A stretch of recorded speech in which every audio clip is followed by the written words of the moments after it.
बढ़ते हैं हम अगले प्रश्न की ओर।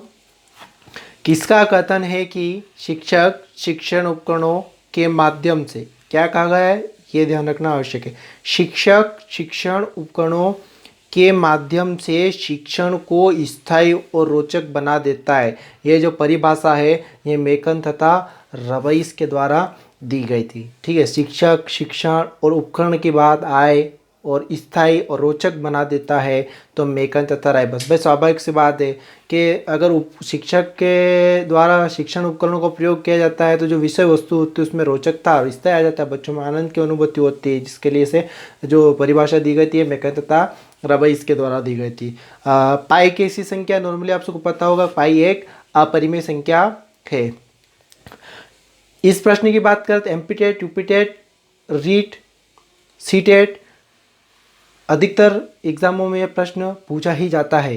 ठीक है, गणित की प्रकृति कैसी होती है तो इसको तो आप यहीं याद करके छोड़ दीजिए। गणित की जो प्रकृति होती है वो तार्किक होती है।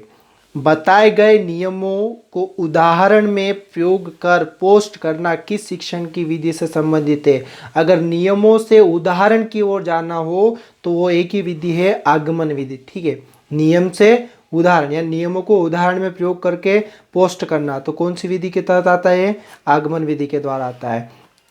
ज्यामिति का संबंध किस क्षेत्र से है तो मापन से। ज्यामिति यानी हम जो भी गणनाएं करते हैं, गणना से मतलब जो मापन इकाइयाँ जो भी होती है वो ज्यामिति का संबंध किस क्षेत्र से है तो मापन से। अगला है ह्यूरिस्टिक विधि की खोज किसने की थी। ह्यूरिस्टिक एक विधि का नाम है और ये विधि आर्मस्ट्रांग के द्वारा दी गई थी। ठीक है, फिर से देख लेना एक बार, ह्यूरिस्टिक विधि की खोज किसने की थी तो ये आर्मस्ट्रांग ने दी थी। आर्मस्ट्रांग के द्वारा ह्यूरिस्टिक विधि दी गई थी। जीवन की किस गतिविधि में गणित का सर्वाधिक प्रयोग होता है।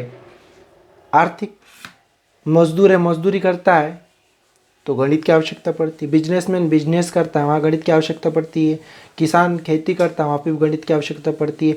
यानी जो भी आर्थिक गतिविधियाँ है उनमें हमें गणित की आवश्यकता पड़ती है। अगला है हेरिस्को का शाब्दिक अर्थ।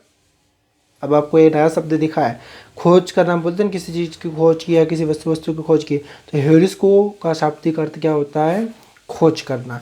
अगला है गणित की सहायक दृश्य सामग्री क्या होती है तो गणित की सहायक दृश्य सामग्री श्यामपट, मॉडल, चार्ट इत्यादि।